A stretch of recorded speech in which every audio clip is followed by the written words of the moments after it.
ITI प्रशिक्षण अधिकारी diesel mechanic की लेक्चर सीरीज में आप सभी का एक बार फिर से स्वागत है। मैं हूं आपका दोस्त विक्रम। स्वागत करता हूं आप सभी का एक बार फिर से ऑनलाइन क्लासेस विक्रम में। पहले वीडियो में हमने कवर कर लिया है कार्यस्थल पर सुरक्षा, और दूसरे वीडियो में हमने कवर किया था मापन उपकरण का प्रथम पार्ट। मापन उपकरण मेजरिंग इंस्ट्रूमेंट्स थोड़ा सा बड़ा टॉपिक है, इसलिए उसको मैंने दो पार्ट में स्प्लिट कर दिया है। तो आज हम दूसरे पार्ट की स्टडी करेंगे। पिछले वीडियोस की तरह इस वीडियो की पीडीएफ भी मैं डिस्क्रिप्शन बॉक्स में डाल दूंगा, आप वहां से डाउनलोड कर सकते हैं। इसके अलावा डिस्क्रिप्शन बॉक्स में मैंने जो एक टेलीग्राम ग्रुप बनाया है उसकी लिंक भी अवेलेबल है। टेलीग्राम ग्रुप में मैं इस एग्ज़ाम से रिलेटेड कंटेंट्स और क्वेश्चंस जो कि वीडियो क्लासेस में कवर नहीं हो पाती है उसको शेयर करता हूँ। तो ज़्यादा से ज़्यादा लोग टेलीग्राम ग्रुप से जुड़ें और उसका फ़ायदा लें। देर न करते हुए शुरू करते हैं आज की क्लास को। सबसे पहला टॉपिक है आज की क्लास का मेजरिंग इंस्ट्रूमेंट्स पार्ट टू का टेलीस्कोपिक गेज। इसको समझने के लिए मैं एक एग्जांपल लेता हूँ। Suppose this is a kind of cylinder, एक सिलेंडर की तरह है ये। अगर इसको मैं बोलता हूँ कि मुझे आप यहाँ का डायमीटर चेक करके बताइए, तो आप यूज़ करेंगे वर्नियर।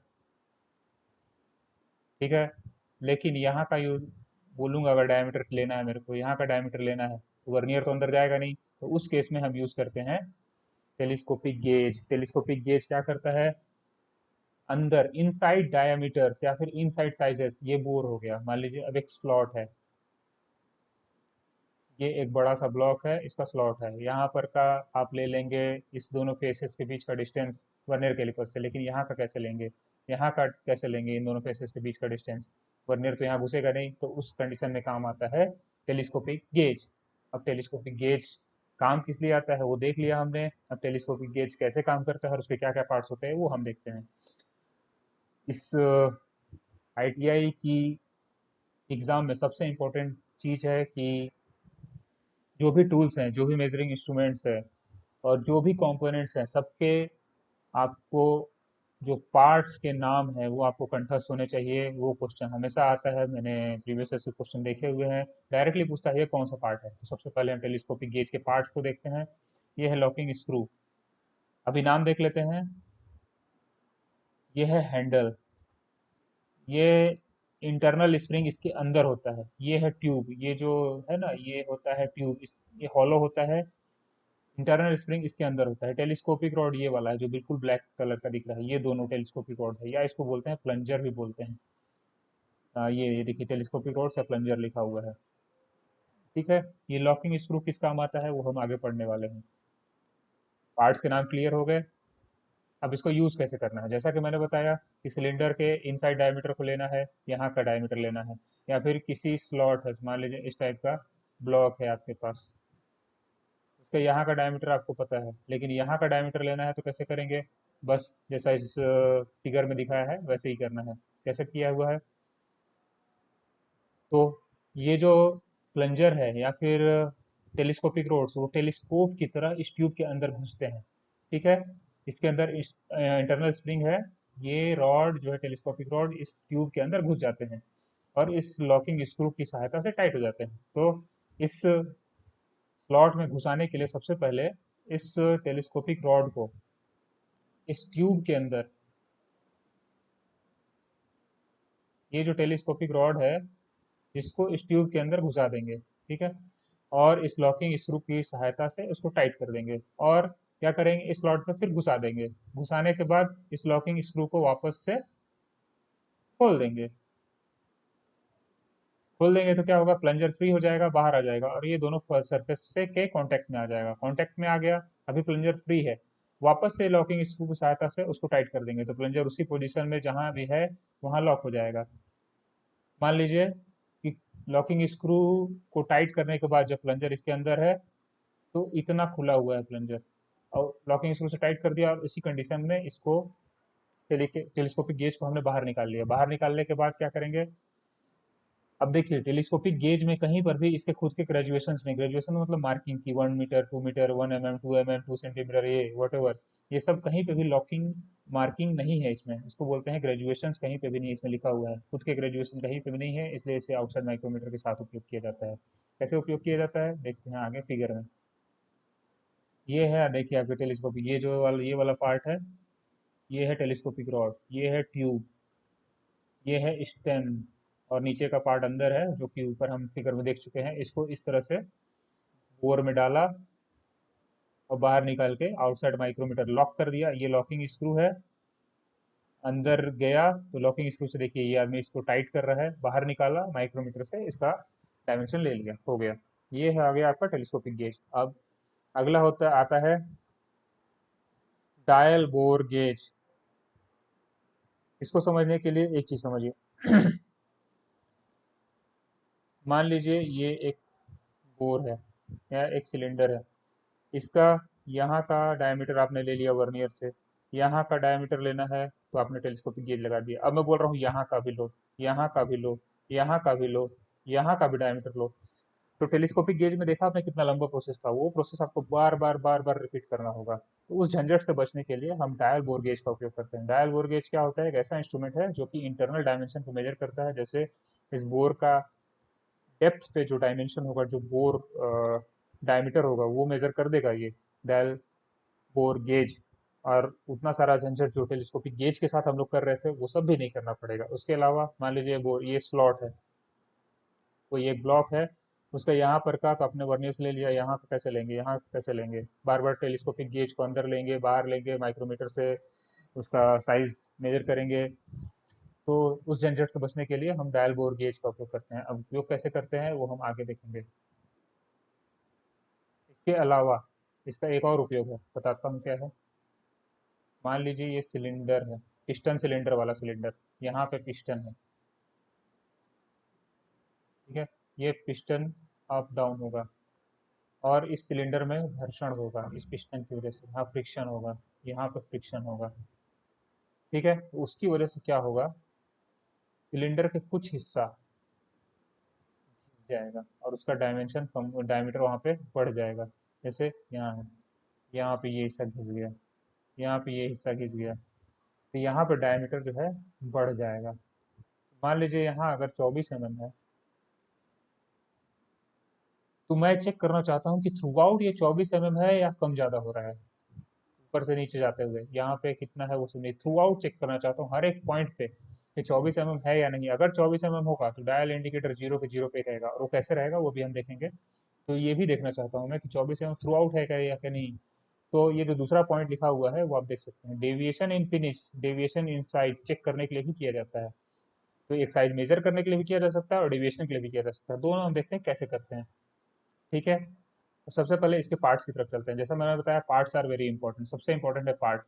डायल, डायल, डायल वो नहीं है साइड वाला, डायल ये है, ये ध्यान रखेंगे आप लोग, ये डायल है। और ये जो ऊपर वाला जो है इसको बोलते हैं बेजल, ठीक है। बेजल, बेजल आगे लिखा हुआ मिलेगा, ये है स्टेम। स्टेम का क्या काम है, इसको होल्ड करके रखना, इसको होल्ड करके रखना। मतलब स्टेम एक ऐसा पार्ट है जो बाकी सारे कंपोनेंट्स, बाकी सारे पार्ट्स को होल्ड करके रखता है, ये इसका काम है। और ये है प्लंजर। प्लंजर क्या है, एक इस टाइप का रहता है प्लंजर, वो अप डाउन होते रहता है, अप डाउन, जिसकी वजह से यहाँ से ये रीडिंग ट्रांसमिट होती है डायल तक। कैसे ट्रांसमिट होती है, स्टेम के अंदर एक मैकेनिज्म होता है जो प्लंजर के अप डाउन के मोशन को डायल तक ट्रांसमिट करता है। तो ये दोनों चीज ध्यान रखेंगे। मैकेनिज्म किसके अंदर होता है, मैकेनिज्म स्टेम के अंदर होता है। और जो एक्टिवेट कौन करता है, इस मैकेनिज्म को एक्टिवेट कौन करता है, प्लंजर करता है। ये दोनों चीज यहाँ पे लिखी हुई है, आप पढ़ लेंगे, मैं डायरेक्टली अपने को बता दिया है। अब इसका एक और पार्ट है फिक्स्ड एनविल, थोड़ा सा नीचे कर देता हूँ। हाँ, ये देखिए, ये है फिक्स्ड एनविल। ये सेंटरिंग शूज है, बस इसको याद रखेंगे। फिक्स्ड एनविल ध्यान देने की चीज है। फिक्स्ड एनविल बहुत सारी साइजेस में अवेलेबल होता है, जैसा कि आप देख सकते हैं ये बढ़ते हुए साइजेस है कंटिन्यूअस। ये रिमूवेबल है, रिमूव करके ये नट को खोल के इसको लगा सकते हैं, फिर से खोल के और बड़ा लेना है तो ये वाला भी लगा सकते हैं, ये नहीं बाहर, बाहर आ जाएगा, बाहर आ जाएगा ये वाले नट को खोलने पे। और कोई सा भी लगा सकते हैं। अब कौन सा लगाना है वो डिपेंड करता है बोर पे। अब मान लीजिए ये बोर है, सिलेंडर बोर है या सिलेंडर है मान लीजिए। हम जानते हैं कि इसका ऊपर का 24 mm है, माना। और यहाँ पर कहाँ मापना चाहते हैं हम, इतना भी जानते हैं कि 24 mm से आसपास ही होगा। ठीक है, तो इसी 24 mm के अकॉर्डिंग हम इसको एनविल को चूज करेंगे। ठीक है, डेविएशन हम मानना चाहते हैं, जानते हैं कि थोड़ा ही ज्यादा होगा, यहाँ पे घिस गया होगा तो थोड़ा सा ज्यादा होगा, यहाँ पे कुछ पार्टिकल जमा हो गया होगा तो यहाँ पर ऐसे कम हो जाएगा। तो 24 से थोड़ा ही बहुत कम या ज्यादा होगा, तो उसी अकॉर्डिंग हम एनुअल को सेट कर लेते हैं। ठीक है,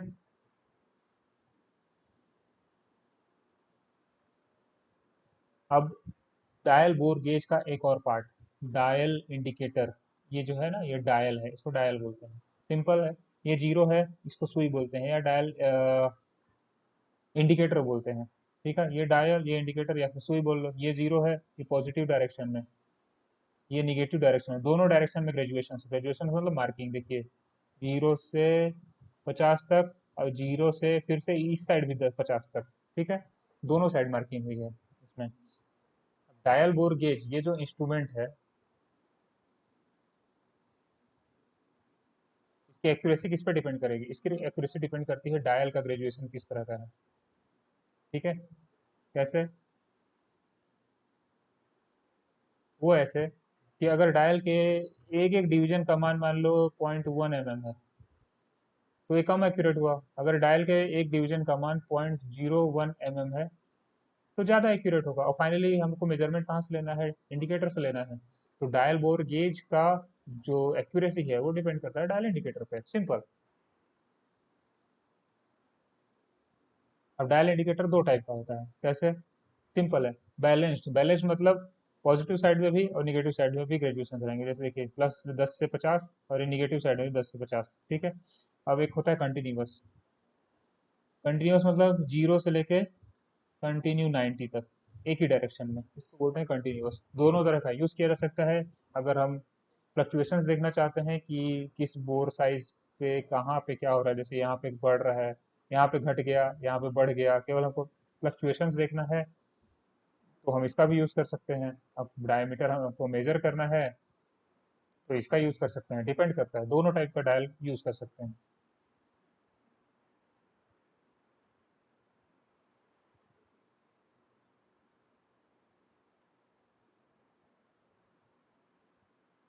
देखिए इसका रेंज कैसे कैलकुलेट करेंगे? इसका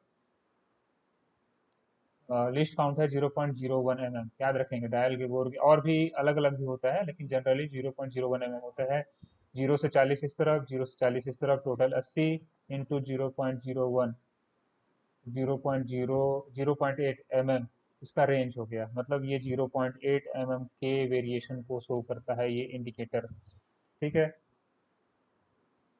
यूज का क्या क्या यूज है इसका, जैसा मैंने पहले बताया कि जो बोर है उसके डेप्थ पे डाल के उसका साइज, ऊपर का साइज से कितना ज्यादा, कितना कम, या फिर कितना, तीनों तरह का हम लोग चीज इससे देख सकते हैं। कितना ज्यादा है, कितना कम है, और एक्चुअली कितना है, वो तीनों चीज हम इससे पता कर सकते हैं। नीचे इसको इंसर्ट कर देते हैं। वैसे ही ये दोनों सरफेस का, सपोज एक पॉइंट पे इसका डिस्टेंस 10 mm है, तो हम चेक करना चाहते हैं यहाँ पे कितना है, यहाँ पे कितना है, यहाँ पे कितना है। कहीं पे 10.4 होगा, कहीं पे 10.3 होगा, कहीं पे 10.02 होगा, वो हम चेक करना चाहते हैं। कहीं पे कम भी होगा, तो वो हम चेक करना चाहते हैं। तो उसके लिए इसका यूज़ करते हैं। कैसे यूज़ करते हैं? सबसे पहले बोर के अकॉर्डिंग एनविल को सेलेक्ट कर लेते हैं। बोर है मान लो 24 mm का है, हम मानते हैं कि 24 mm का बोर है। थोड़ा ही बहुत वेरिएशन होगा। सपोज यहाँ पे हम जानते हैं थोड़ा बहुत घर्षण हो गया है, जिसकी वजह से 24 mm से थोड़ा सा ज़्यादा यहाँ पे हमको मिल सकता है, या फिर 24 mm से थोड़ा सा कम भी मिल सकता है, लेकिन 24 mm के आसपास ही मिलेगा। तो एनविल हम सेलेक्ट करेंगे 24 mm के अकॉर्डिंग, और उसको इस यहाँ पे इस बोर में इंसर्ट कर देंगे। बोर में इंसर्ट कर दिया। यहाँ सबसे पहले जी, यहाँ पे डायल बिल्कुल टॉप पे जब रखा था, तो जीरो घूम जाता है। उसका क्या होता है कि जैसे ही आप एनविल को इसमें इंसर्ट करेंगे, मतलब जो एनविल वाला पार्ट है, इसको ये पूरा, जैसे मान लीजिए ये वाला पार्ट यहाँ घुस रहा है, जब टॉप पे आएगा ना, तो जीरो इसका जो नीडल है वो जीरो पे नहीं रहेगा, घूम जाएगा। तो क्या करेंगे, ये जो बेजल है, ये वाला बेजल ये घूमता है, ये ऐसे घूमता है, तो आपका इंडिकेटर नहीं घूमेगा, इंडिकेटर वहीं पे रहेगा। एक जगह पे जहाँ पे आ गया ना, यहाँ पे रखने के बाद यहाँ पर डायल बोर गेज को एकदम टॉप पर थोड़ा सा इंसर्ट करने के बाद नीडल जहाँ पे है, नीडल को वहीं पे रहने देंगे। ठीक है, सपोज नीडल का पोजीशन ये रह गया। ठीक, नीडल अगर यहाँ भी रह सकता था, यहाँ घुसाने के बाद, तो उसके बाद नीडल नहीं घूमेगा, उसके बाद आपको बेजल को घुमाना है। बेजल को घुमा के जो डायल का जीरो है वो यहाँ पे ले आएंगे, यहाँ पे जीरो आ जाना चाहिए। ठीक है, जैसा कि आप नीचे वाले फिगर में देख सकते हैं, दिखाता हूँ आपको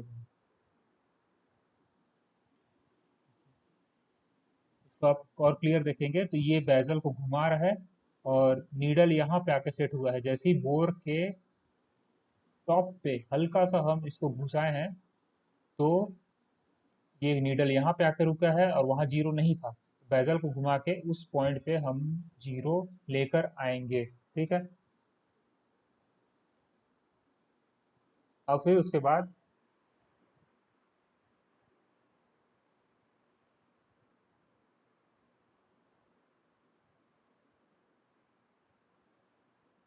उसको और अंदर लेकर जाएंगे, जैसा कि ऊपर वाली फिगर में दिखाया हुआ है कि अंदर लेके चला गया। अंदर लेके चला जाएगा ना, तो इसका जो डायल है, डायल का सपोज जीरो यहाँ पे था, अब ये जो इधर सपोज 10 है, इधर 20 है, इधर -10 है, इधर -20 है।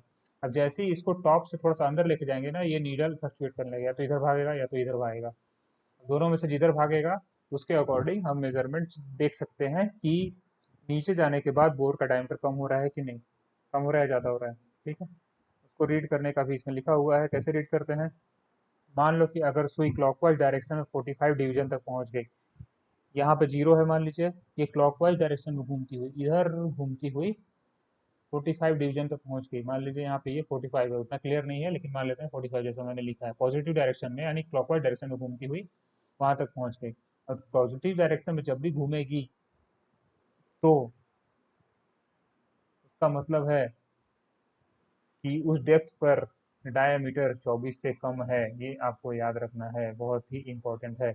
मतलब अगर नीडल जीरो से, सपोज यहाँ जीरो है, यहाँ 10 है, यहाँ 20 है, नीडल अगर पॉजिटिव डायरेक्शन में घूम रही है तो उस डेप्थ पे डायामीटर कम है, वो चेक करेंगे।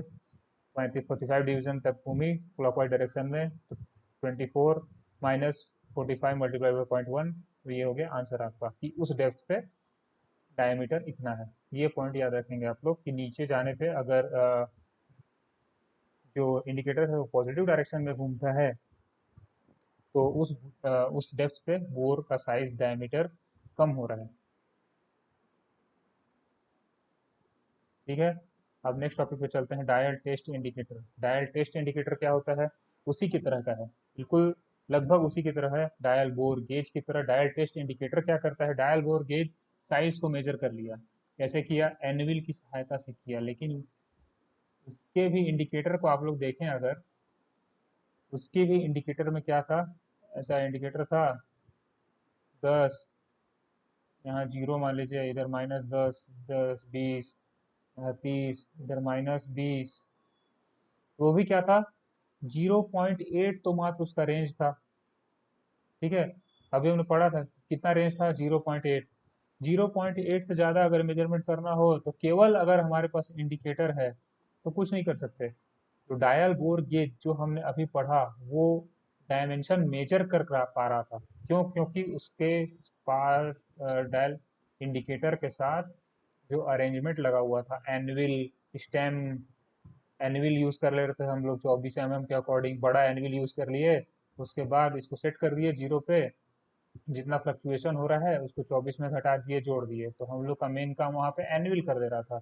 इसलिए हम लोग डायमीटर को मेजर कर पा रहे थे। यहाँ पे क्या, एनविल नहीं है डायल टेस्ट इंडिकेटर में, डायल लगभग सेम है, उसका फंक्शन थोड़ा सा अलग है, दो अलग अलग टाइप का होता है यहाँ पे डायल, यहाँ पे डायल है, डायल्स लगभग सेम है। ठीक है, एनविल वाला पार्ट नहीं है यहाँ पे।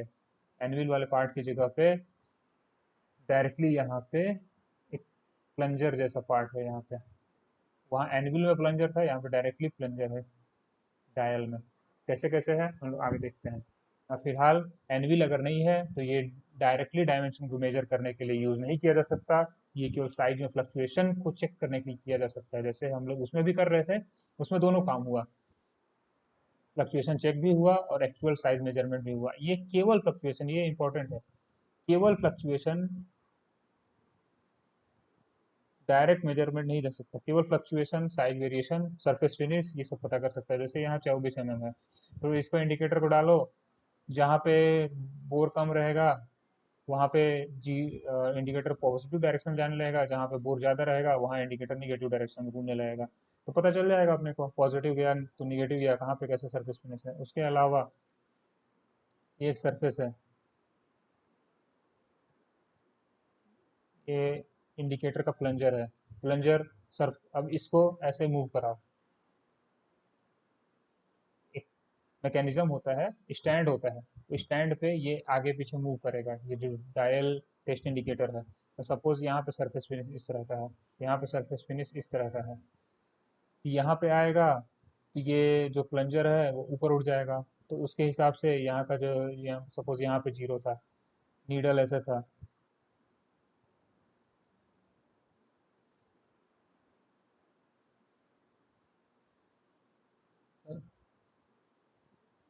सपोज यहाँ पे 0 था, नीडल इस टाइप का था।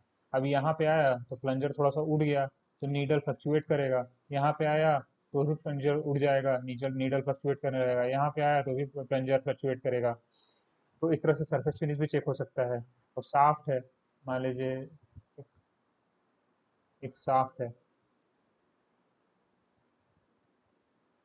वो स्ट्रेट है कि नहीं, बिल्कुल कहीं उबड़ खाबड़ तो नहीं है, वो भी चेक किया जा सकता है। कैसे? एक स्टैंड के ऊपर यहाँ पे डायल बोर इंडिकेटर फिट कर दिए, उसके प्लंजर को यहाँ डाल दिए और इसको इधर इधर घुमा दिए। तो जहाँ पे भी ये रहेगा तो प्लंजर ऊपर हो जाएगा और इंडिकेटर जो है वो इधर इधर मूव करने लगेगा। उससे पता चल जाएगा ये सरफेस फिनिश सही है कि नहीं।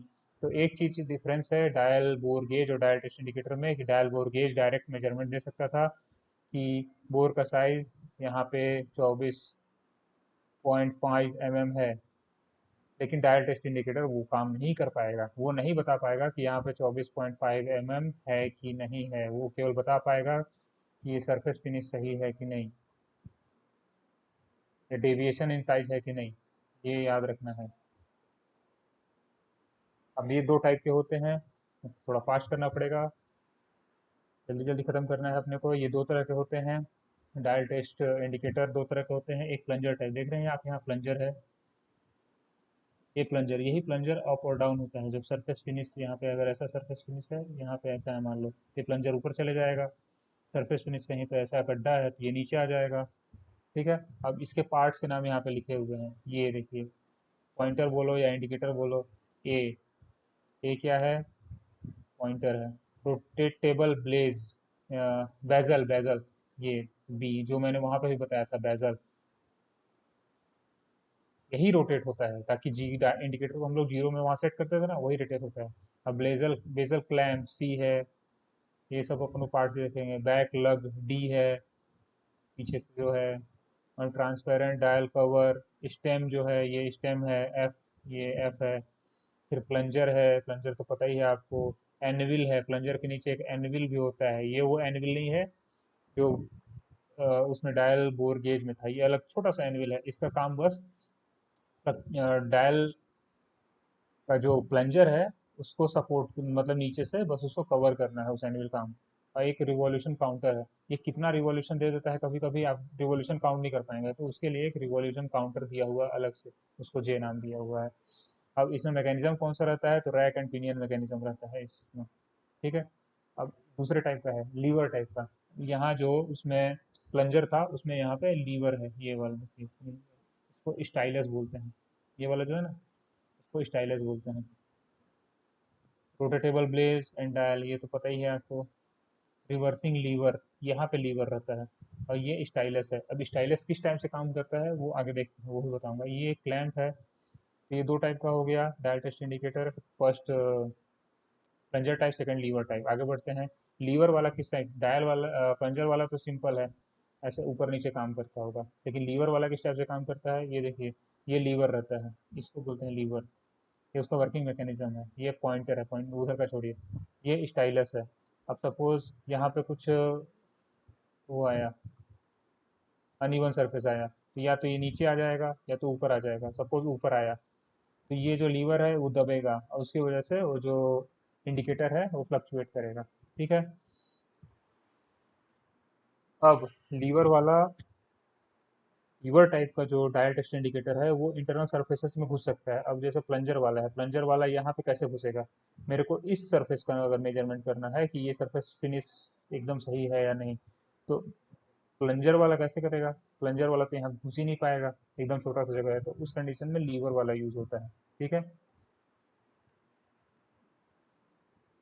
अब इंडिकेटर स्टैंड्स, जैसा कि मैंने बताया कि ये एक समतल है, उसमें कहीं पे यहाँ उबड़ खाबड़ है, यहाँ पे गड्ढा है, इसको मेजर करना है, मेजर करना नहीं, चेक करना है कि सरफेस फिनिश बिल्कुल सही है या नहीं। उसके लिए क्या करते हैं, एक डायल टेस्ट इंडिकेटर इंडिकेटर रहता है, उसका यहाँ है सपोज एक प्लंजर है, और इसको एक स्टैंड पे फिक्स कर देते हैं और स्टैंड को आगे पीछे करते हैं। ये स्टैंड पे फिक्स होता है, स्टैंड पे को आगे पीछे करते हैं। यहाँ पे आता है तो इसका प्लंजर अप हो जाता है, यहाँ पे जाता है प्लंजर डाउन हो जाता है, और वही उसी की वजह से यहाँ पे इंडिकेटर में फ्लक्चुएशन आता है। ठीक है।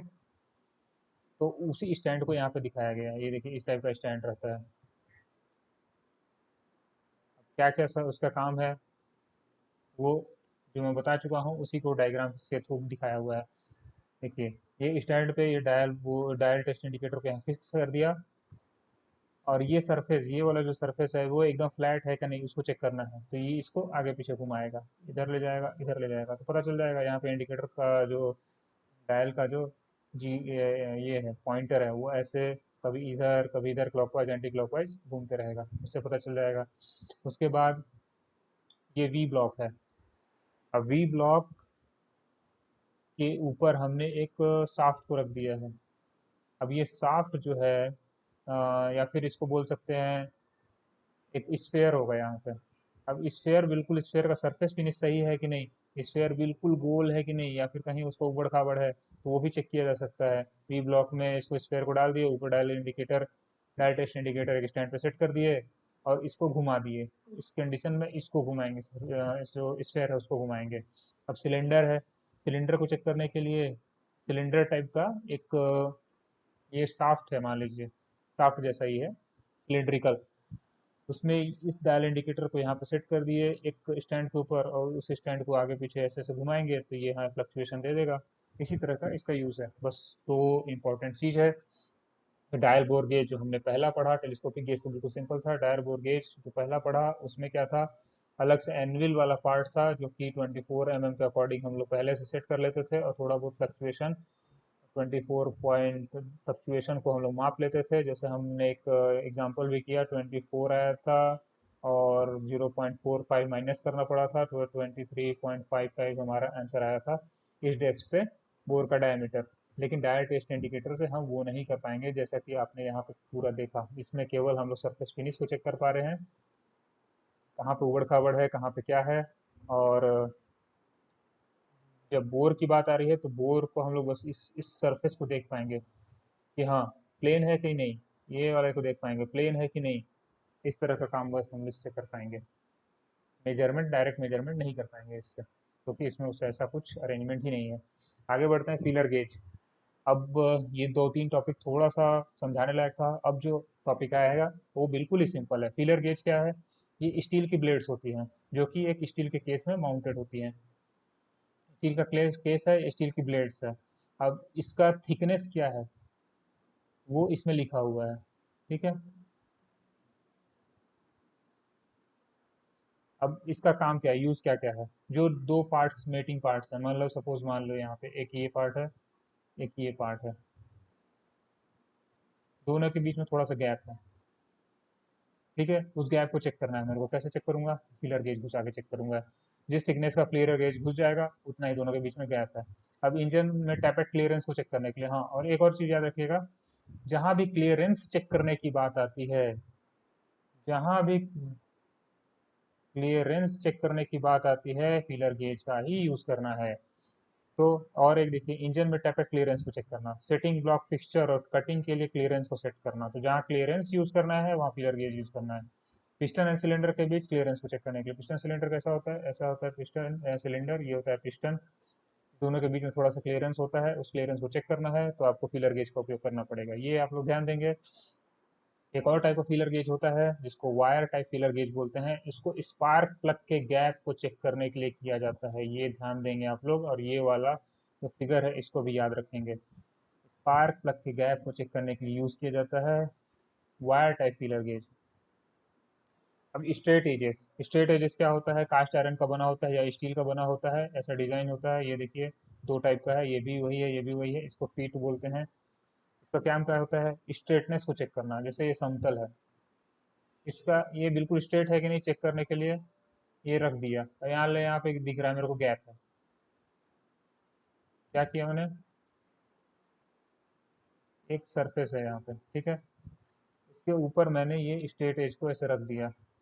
यहाँ पे गैप दिख रहा है, यहाँ पे गैप दिख रहा है, मतलब इस सरफेस की फ्लैटनेस को चेक कर रहा हूँ मैं इस स्ट्रेट एजेस से, ठीक है। सीधा सीधा लिखा है। स्ट्रेटनेस चेक करने के लिए या फिर स्ट्रेट लाइंस खींचने के लिए गाइड के रूप में किया जाता है। अब इसको रख के स्ट्रेट लाइन खींचूंगा तो लाइन स्ट्रेट ही रहेगी, तो ये दूसरा इसका यूज हो गया, ठीक है। और कभी कभी स्ट्रेट एज और जो सरफेस है जिसकी स्ट्रेटनेस हम लोग चेक कर रहे हैं उसके बीच गैप काफ़ी ज़्यादा बनता है। सपोज ये है सरफेस, ये है स्ट्रेट एज, गैप काफ़ी ज़्यादा है, तो कितना गैप है ये देखना है। तो क्या करेंगे, वहाँ पे फीलर गेज डाल देंगे, जैसा ये इस फिगर में दिखाया गया है, ठीक है। सिंपल है। टायर प्रेशर गेज क्या होता है? टायर के प्रेशर को मापने के लिए यूज किया जाता है। किस टाइप का होता है? तो बर्डन ट्यूब टाइप का होता है, ये नाम याद रखना। क्योंकि टायर प्रेशर गेज जो है बहुत सारे टाइप के होते हैं, सॉरी प्रेशर गेज जो होते हैं वो बहुत सारे टाइप के होते हैं। तो टायर प्रेशर गेज यूज के लिए कौन सा यूज किया जाता है? तो बर्डन ट्यूब टाइप का प्रेशर गेज यूज किया जाता है, जो पूर्णतः स्टेनलेस स्टील का बना होता है। पूरी बॉडी इसकी स्टेनलेस स्टील की बनी होती है, ये याद रखना। और इसका प्रेशर रेंज पीएसआई में होता है, 2 यूनिट रहता है। केएससी में भी रहता है इसका ग्रेजुएशन, इसकी मार्किंग, और पीएसआई में भी रहती है। तो हम लोग जो बाइक्स में हवा भरते हैं ना, 30 40 रखो, 30 रखो, जहाँ पे जाते हैं हवा भरने वाले के पास बोलते हैं 30 रखो, 40 रखो, और भी ज़्यादा रहता है तो वो पीएसआई रहता है, ना कि केएससी रहता है, ठीक है। एकदम सिंपल है। अब वैक्यूम गेज क्या करता है? वैक्यूम को मापता है। वैक्यूम मतलब निगेटिव प्रेशर। अब निगेटिव प्रेशर क्या होता है, कैसे मापता है? इसके ग्रेजुएशन को देखिए, 0 से -5 kg, ये केएससी वाला है। इसको देखिए पीएसआई वाला है, एच जी वाला 760 एच जी। एक यूनिट और होता है इसका, H G, millimetre of mercury, ये भी प्रेशर का ही यूनिट है। तो इसको देखिए निगेटिव साइड में जा रहा है कितना प्रेशर, तो वैक्यूम का मतलब माइनस प्रेशर। तो उसको मेजर करने के लिए इसका यूज़ किया जाता है। अब वैक्यूम गेज का यूज़ कहाँ कहाँ किया जा सकता है? तो जहाँ हमको वैक्यूम मेंटेन करना होता है और वैक्यूम मेंटेन नहीं हो रहा है, हमें लगता है कि कुछ लीकेजेस हैं, तो लीकेज को चेक करने के लिए वैक्यूम गेज का उपयोग किया जाता है। इसके ऊपर कुछ क्वेश्चंस कर लेते हैं जो कि आपके स्टैंडर्ड टेक्स्ट बुक में है, ठीक है। वो क्वेश्चन कर लेते हैं।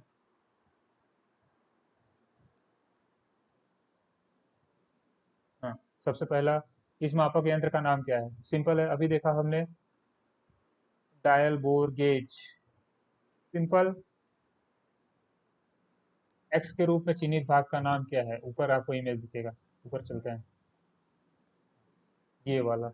एक्स के रूप में चिन्हित भाग का नाम क्या है? ऊपर जाके देखिएगा, पीडीएफ में आपको मिल जाएगा, सेंटरिंग शूज, ठीक है। आगे बढ़ते हैं। सिंपल है बिल्कुल। एक्स के रूप में चिन्हित भाग का नाम, ये, इसको बोलते थे एनविल, इसको बोलते हैं प्लंजर, ठीक है। अब एक्स के रूप में चिन्हित भाग का नाम, ये वाला क्या था? स्टेम। बिल्कुल सिंपल है, पार्ट्स का नाम याद रखिए। थोड़ा सा मैंने उसको यूज़ करने का तरीका इसलिए बता दिया है, कैसे कैसे यूज़ करते हैं, क्या क्या कॉम्प्लिकेशंस आ सकती है आपको समझने में। क्योंकि मान लीजिए बाई चांस सिंपल क्वेश्चन ना दे के थोड़ा सा कॉम्प्लिकेटेड क्वेश्चन दे दिया, तो आपको उसका आंसर करने के लिए आप कैपेबल होने चाहिए। तभी आप एक स्टेप आगे रहेंगे जो नॉर्मल प्रिपरेशन वाले बच्चे हैं, और एक जो आप अच्छी प्रिपरेशन के साथ एग्जाम में बैठेंगे। अब which part एक्चुएट्स the movement of the dial? Dial bore gauge के मापन के लिए डायल को कौन सा भाग सक्रिय करता है? तो स्टेम में मैकेनिज्म होता है, लेकिन प्लंजर एक्चुएट करता है, जिसका आंसर प्लंजर होगा। विच इंस्ट्रूमेंट टेलीस्कोपिक गेज के माप को पढ़ने के लिए किस उपकरण का उपयोग किया जाता है? तो देखा है आपने, टेलीस्कोपिक गेज को बोर में डाल दे रहे थे, उसको बाहर निकाल के बाह्य माइक्रोमीटर से उसका मेजरमेंट ले रहे थे। एक्स के रूप में चिन्हित भाग का नाम फिर से देख लीजिए, बिल्कुल सिंपल है, स्टेम आएगा। एक्स के रूप में चिन्हित भाग का नाम,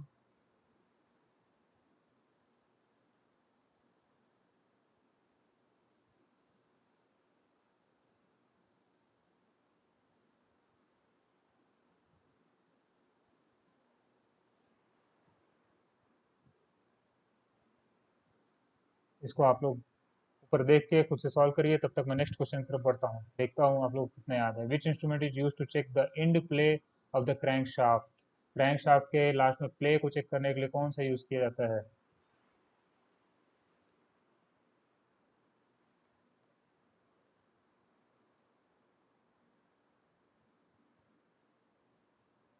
डायल टेस्ट इंडिकेटर, जहाँ पे आपको प्ले वगैरह की बात की जाए, प्ले का मतलब क्या है आपको बता देता हूँ कि ये शाफ्ट है। शाफ्ट कहीं के शाफ्ट के ऊपर बेरिंग्स लगे होते हैं। बेरिंग्स तो क्या होता है, बेरिंग एकदम शाफ्ट का जितना डायमीटर है उसी हिसाब से बेरिंग लगाए जाते हैं। तो कभी कभी क्या होता है कि शाफ्ट बिल्कुल मान लीजिए इस तरह का है, लेकिन यहाँ पे घिस गया थोड़ा सा, तो ये इसका डायमीटर यहाँ पर ऐसा हो जाता है। तो यहाँ पे जो गैप आएगा बेयरिंग के और शाफ्ट के बीच में, उसको बोलते हैं प्ले। तो कैसे चेक करते हैं? डायल इंडिकेटर यहाँ लगाते थे, ये स्टैंड पे रहता था और इसको आगे पीछे घुमाते थे तो पता चल जाता था डायल टेस्ट इंडिकेटर से, सिंपल। इस गेज, इट इज गेज का नाम क्या है? Feeler gauge. अभी जस्ट हमने देखा, फीलर गेज से किसको मापा जा सकता है? रेडियस को नहीं, स्क्रू पिच को नहीं, सरफेस रफनेस को नहीं, gap between mating parts, simple. और ये जो क्वेश्चन है 53, ये हैंड एंड पावर टूल्स में हम लोग मार्किंग मीडिया जो पढ़ेंगे उसमें हम देखेंगे, ठीक है। तो यहाँ पर आज की क्लास समाप्त होती है।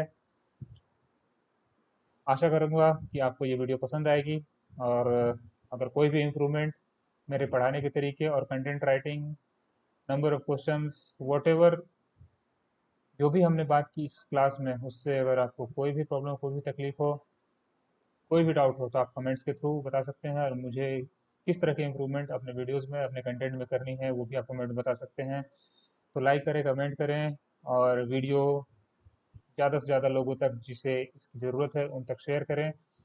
और टेलीग्राम चैनल जिसकी लिंक मैंने डिस्क्रिप्शन बॉक्स में दे रखी है उसको ज्वाइन करें, आपके लिए फ़ायदेमंद होगा। साथ ही साथ इस वीडियो की पीडीएफ भी मैं उस डिस्क्रिप्शन बॉक्स में दे दूंगा। और आज की ही रात एक और टॉपिक पे वीडियो अपलोड हो जाएगा, जो होगा hand and power tools part 1। तब तक के लिए गुड बाय गाइस।